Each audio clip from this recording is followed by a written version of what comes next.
एक महात्मा थे, सत्य घटना सुना रहे हैं आपको। एक महात्मा थे गंगा किनारे, तो उनके एक साधक ने, संत ने हमको ये चर्चा सुनाई। उन संत की भी अवस्था 90 वर्ष से ऊपर की थी जिन्होंने ये सुनाया। बोले इधर बनारस क्षेत्र में गंगा किनारे कोई संत रहते थे, तो उनके यहाँ का नियम था कि 50,000 नाम जप करने के बाद ही और उसको पंगत में बैठने दिया जाएगा, नहीं तो पंक्ति में बैठ करके प्रसाद पाने का अधिकार नहीं है। और उस जमाने की बात है जब संतों के यहाँ नौकर नहीं रखे जाते थे तनख्वाह देकर। ये तनख्वाह देकर रखने की परंपरा तो अभी ज़्यादा से ज़्यादा 15-20 वर्ष की ही परंपरा है, 20-25 वर्ष की परंपरा, इससे ज़्यादा पुरानी परंपरा नहीं है। स्वयं दासास तपस्विनः, तपस्वी होते थे वो स्वयं ही दास होते थे। दास को दास की जरूरत पड़ गई तो उसका दासत्व तो खतरे में पड़ गया। अब हम अपने को कहते हैं हम राम जी के सेवक हैं और हमको सेवक की जरूरत पड़ रही है। इसका मतलब है जिसको सेवक की आवश्यकता हो गई वो स्वामी हो गया, सेवक कहाँ रह गया। तो हमारा दासत्व, हमारा सेवकत्व संकटग्रस्त हो जाएगा। इसलिए बड़े से बड़े महापुरुष भी स्वयं ही सेवा करते थे।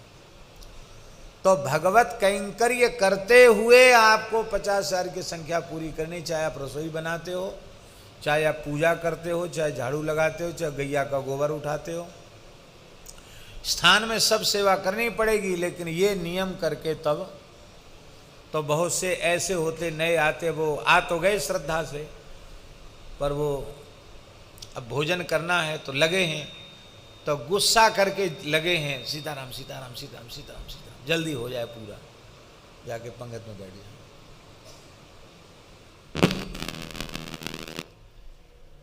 और कुछ लोग आते थे उनके पास, महाराज हमको योगाभ्यास सिखाइए, हम नाम जप में हमारी उतनी प्रवृत्ति नहीं, हम योगाभ्यास करेंगे।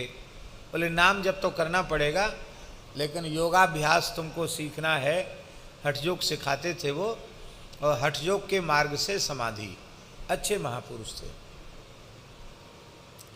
गोकुल भवन वाले पूज्य श्री परमहंस जी महाराज का तो राजयोग सुरत शब्द योग है, सर्वोपरि है। पर जिन महापुरुष की हम चर्चा कर रहे हैं वो हठयोग के मार्ग से और आगे ले जाते थे।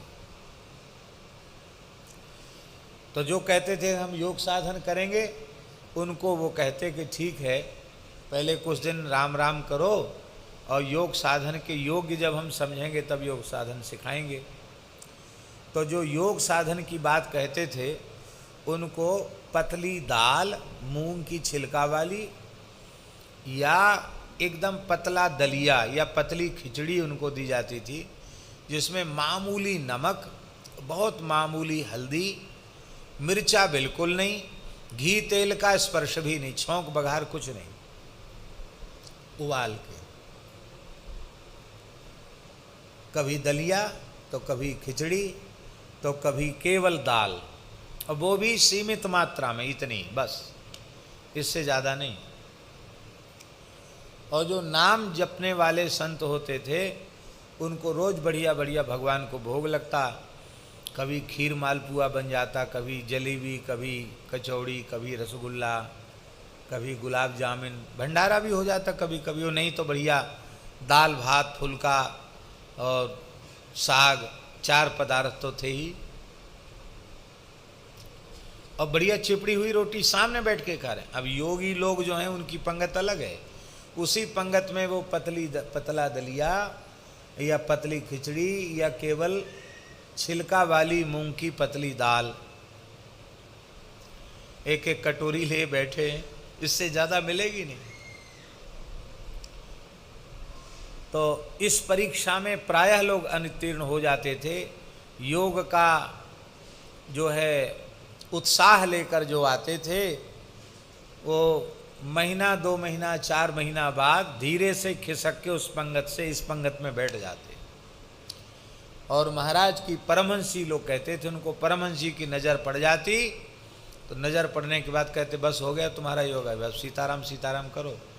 ये सबसे सरल साधन है सीताराम सीताराम, इससे सरल साधन है। इतना सरल साधन है कि लड्डू कचौड़ी खाते रहो, खीर मालपुआ भी खाते रहो, बस सीताराम सीताराम करते रहो तो तुम्हारे कल्याण की पूरी गारंटी है। लेकिन ये जो योग का मार्ग है ये क्लिष्ट मार्ग है, बहुत संयम का मार्ग, तुम इसके योग्य नहीं हो। और जो साल डेढ़ साल उनकी इस परीक्षा में उत्तीर्ण हो जाते थे उनको योग का मार्ग भी बताते थे, पर नाम जप पर जोर देते थे। तो उन संत की हमें स्मृति आ गई है, तो ये है अन्न खा करके जपना, खींच के जपना, समझ लो। अरे भाई अब पंगत करनी है तो इतना नियम तो करना ही पड़ेगा, ऐसे खींच के जप लेना, आलस्य में जप लेना। कैसे भी आप जप लो, यदि आप नाम जपते हैं तो केवल एक जगह जहां रहते वहां मंगल नहीं, आपके लिए 10 दिशाएं मंगलमयी हैं। 10 दिशा कौन कौन सी हैं? पूर्व पश्चिम उत्तर दक्षिण, ये तो 4 दिशा हो गई, 4 विदिशा हो गई। पूर्व और उत्तर का कोना ईशान, पूर्व और दक्षिण का कोना अग्नि, दक्षिण और पश्चिम का कोना नैऋत्य, और पश्चिम और उत्तर का कोण वायव्य, और ऊपर की दिशा आकाश और नीचे की दिशा पाताल। इस तरह से 10 दिशाएं हैं। आपका 10 दिशाओं में मंगल है। गोस्वामी जी ने विनय पत्रिका में कहा, रोटी लूगा नीके राखे, आगे हु की बेद भाखे, भलो हुए है तेरो ताते आनंद रहत हो। गोस्वामी जी कहते हैं हम इसी बात से बड़े प्रसन्न रहते हैं। किस बात से? बोले राम राम करो,